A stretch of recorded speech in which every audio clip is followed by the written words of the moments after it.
ကဲဒီနေ့မှာတော့ကျွန်တော်အနေနဲ့ပေါ့နော်အတွဲလေးနဲ့ပဋိလေးနဲ့လာပြတယ်နော်အတွဲရဲ့ပဋိရဲ့လာပြပြီးမယ်ကျွန်တော်မိတ်ဆွေတွေကျန်နေတဲ့ဆိုရှင်ယူသုံးလို့ရတယ်နော်ဟောနော်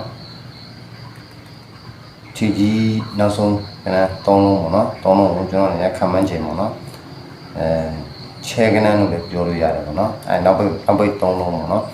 အဲ့ဒီဥစ္စာကိုကျွန်တော်အနေနဲ့ဒါခံမှန်းပြီးမှာပေါ့နော်အတွဲမှန်းပြီးမယ်ပြီးရင်ပဋိမှန်းပြီးမယ်အဲ့ဒီပဋိနဲ့တက်လာရင်တော့3လုံးဖြစ်သွားမယ်နော်အဲ့ဒီ3လုံးကိုမိတ်ဆွေတို့တွေကိုဒါကျွန်တော်အနေနဲ့ခံမှန်းပြီးပါမယ်ဒါတော့ဆိုအတွဲရဲ့ပဋိရဲ့ပြပြီးပါမယ်နော်ကျွန်တော်အဲ့မှာ3လုံးခံမှန်းမိရတဲ့အကွက်တွေလည်းရှိတယ်နော်အဲ့ဒါကိုလည်းကြည့်တယ်နော်အခုဆိုရှင်ကျွန်တော်မိတ်ဆွေတို့ဒါအတွဲရဲ့ပဋိရဲ့ပြပြီးမယ်နော်အဲ့ဆိုရှင်ကျွန်တော်ကြည့်ကြအောင်နော်ဟုတ်ပြီနော်ကြည့်မယ်နော်အတွဲပြပြီနော်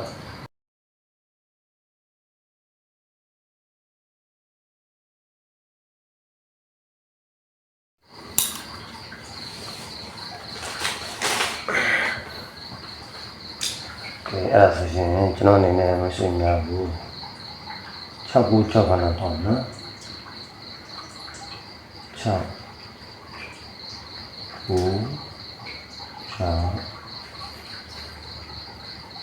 6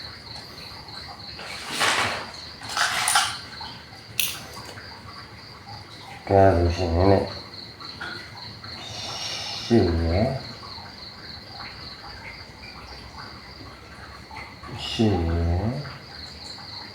ကိုရယ်ကောင်းနေလားငါတော့ပြန်ရှာရင်လေ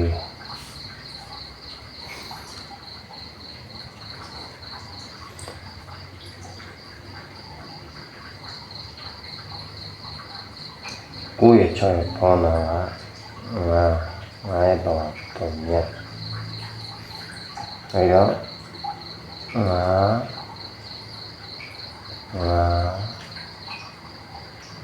တော့ညလူတော့ညလူနော်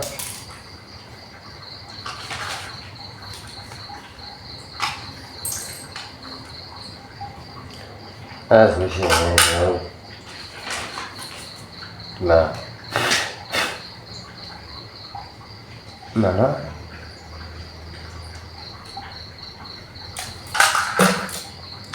အတွဲလေးတွေရပြီ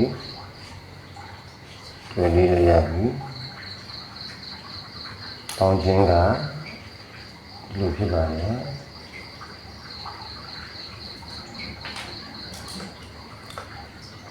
နော်မရှိရ9ရရှိရပေါင်းခြင်းကဒီမှာနော်5 4တွေ9ရ6ရပေါင်းခြင်းက5တော့များပြီနော်အတွဲရရှိတယ်နော်ကျွန်တော်အဲ့ဒီမှာထွက်သွားတာဘာထွက်သွားလဲဆိုရင်ね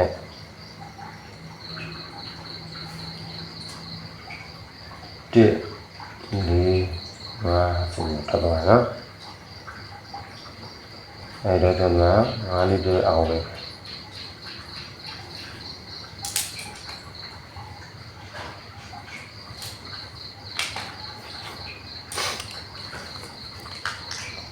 ကဲအဲ့ဒါဆိုရင်တော့တပည့်ဆက်သွားကြည့်နော်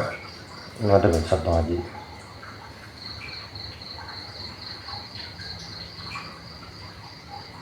8 9 1 4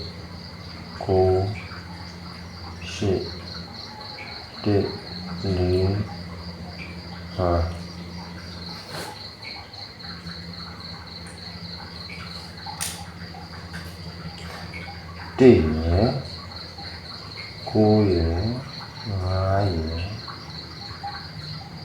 နော် ပေါင်းနေ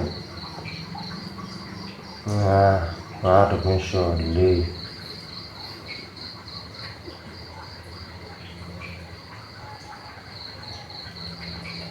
ရှေ့နေပေါင်းရှေ့လေးပေါင်းနှစ်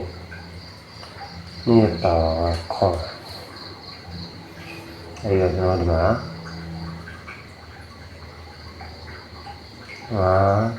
နေရ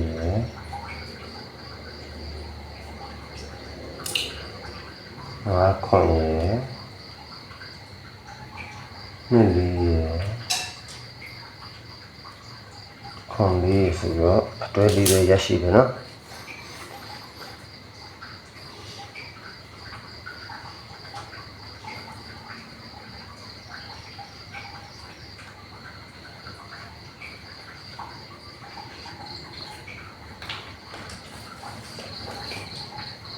အဲ့ဒါဆိုရှင်ကျွန်တော်တို့က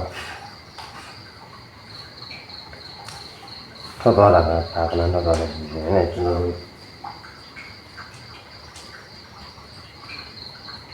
นี่นี่ဆိုပြီးတော့နော်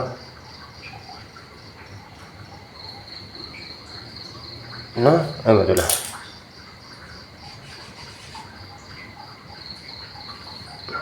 ဟုတ်ပြီနော်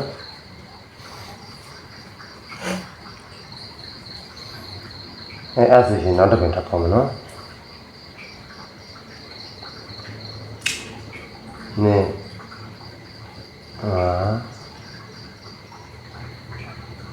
အဲ့ဒါလည်းက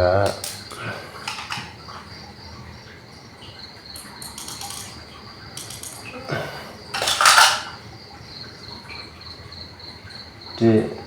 လေး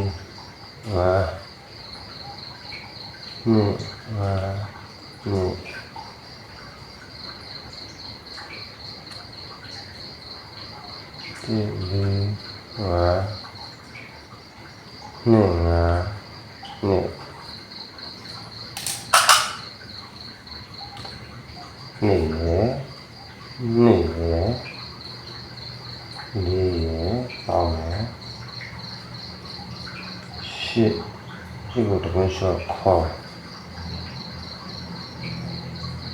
အဲ့မှာပေါင်းရ3ညတော့5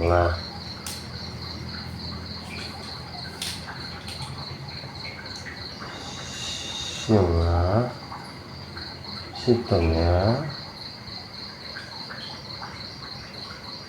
ခေါ်3ညခေါ်5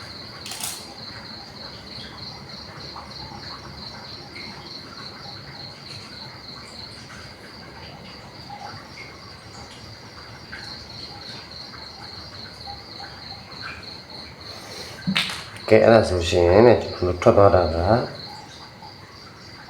ခေါင်း306ဟုတ်ပြီန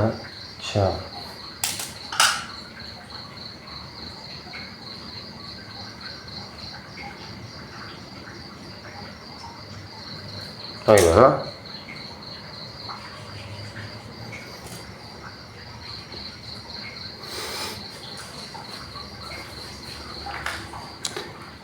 ကဲမိတ်ဆွေများတရားကြည့်ပြီပါတနည်းဓမ္မလှနော်ကဲနောက်တစ်ပင်ဆက်သွားမယ်နော်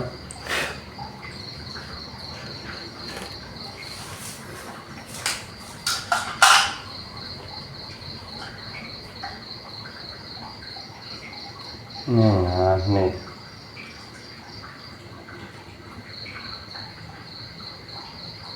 မှားနော်မှားပါ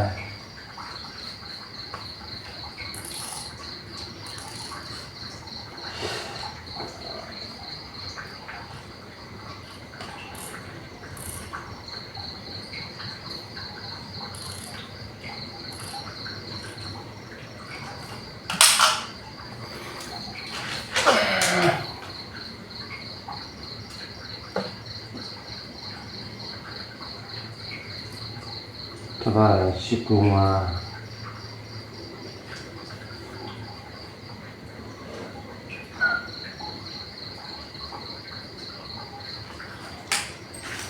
ဟုတ်တယ်နော်ရှိကူမှာတော့ပါ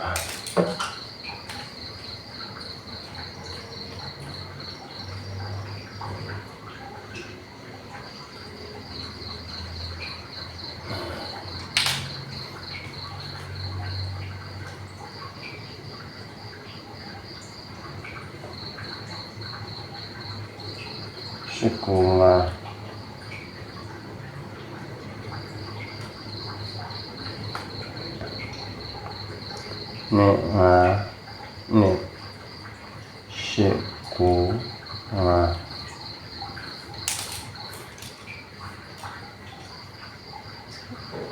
2 8 9 5 8 19 တကွန်းရှော့ခွန်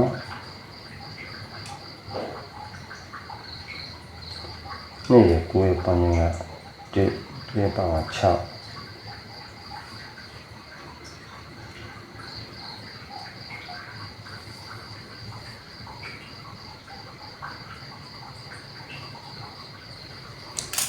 ဟုတ်ပြီအဲ့ဆိုရှင်ကျွန်တော်တို့ဒီမှာ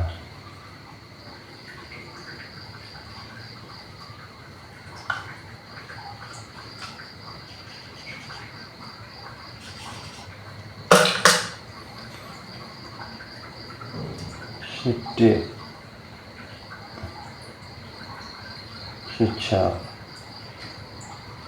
ခွန်6ခွန်တစ်ဆိုတော့အတွဲလေးရရှိနော်အတွဲလေးရရှိရဲ့အဲဒါကျွန်တော်ဒီမှာ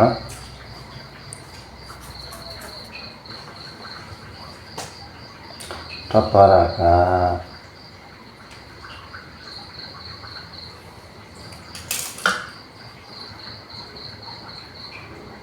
ခွန်6ခွန်6ဆိုတော့တော်ရရှိ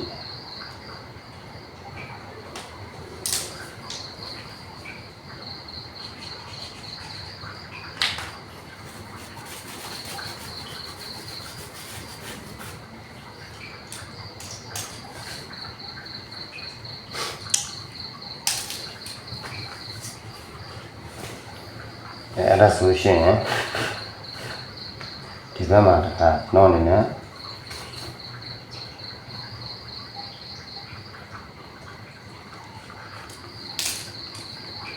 ဒါကတော့ပြန်တော့ပြအောင်နော်ဒီပြန်နောက်ဆုံးမယ်နော်8 9 5 ခွန်3 6 8 9 5 ခွန်3 6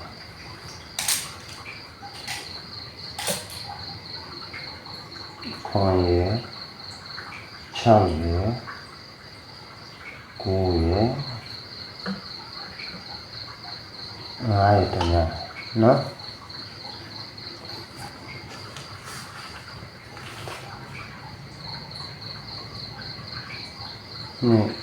နေ့ကတော့ဘယ်ချက်တဲ့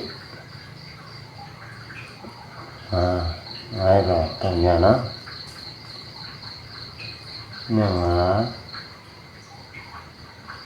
နှစ်တ냐တင်ငါတစ်တ냐ဆိုတော့အတွဲလေးရရှိတယ်ကဲအဲ့ဒါကြောင့်မစ်ဆွေကျန်တဲ့တက်ဆိုလို့ရှိရင်ယူသုံးလို့ရပြီနော်ထက်တဲ့မင်းအောင်ကုန်ပြီရှိတော့နည်းနည်းရှိတယ်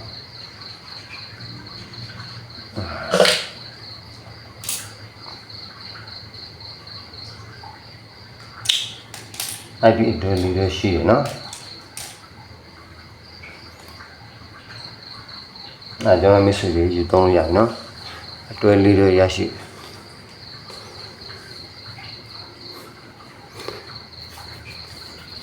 အဲ့ဒီမှာဘရိတ်ပေးလိမ့်မယ်နော်ဘရိတ်ပေးမယ်ဒီချာကြည့်ပြီနော်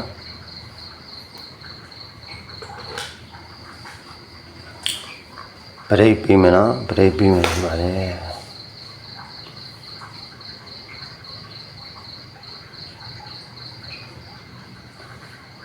6ရယ်9ရယ်ဟောရ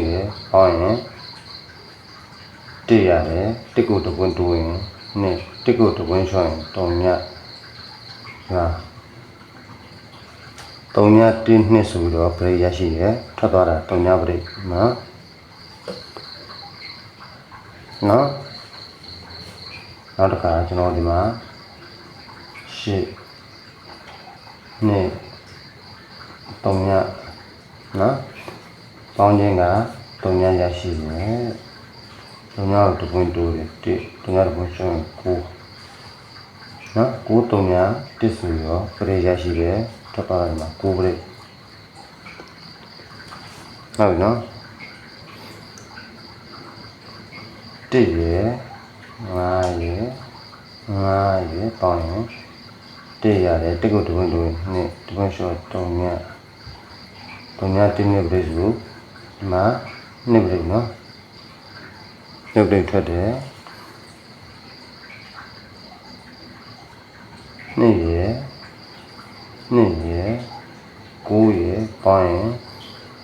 3တပွင့်တိုး4တပွင့်ရှုံး2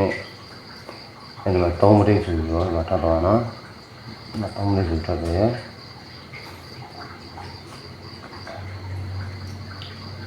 8ရယ်5ရယ်3ညရယ်မောင်းနေက3ပဲနော်ဝင်တွင်း4နှစ်နော်2 3 4ပြိတ်ပဲနော်မဆွေများဒါတန်းကြတဲ့ဒီအတွဲနဲ့မဆွေတို့ကတ်ထိုးရပြီနော်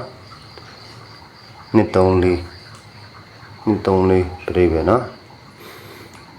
ကဲဟုတ်ပြီနော်ဒါဆိုရှင်ကျွန်တော်ရဲ့ဗီဒီယိုလေးကမဆွေတို့ကို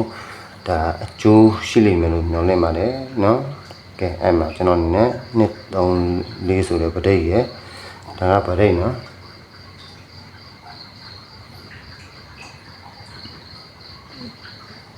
ဒါအတွဲ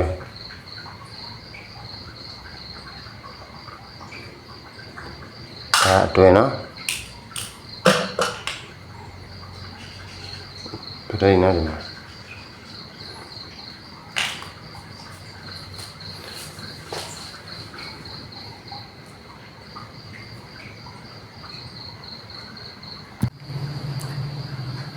ကဲအဲ့ဆိုရှင်ကျွန်တော်တို့ဒါ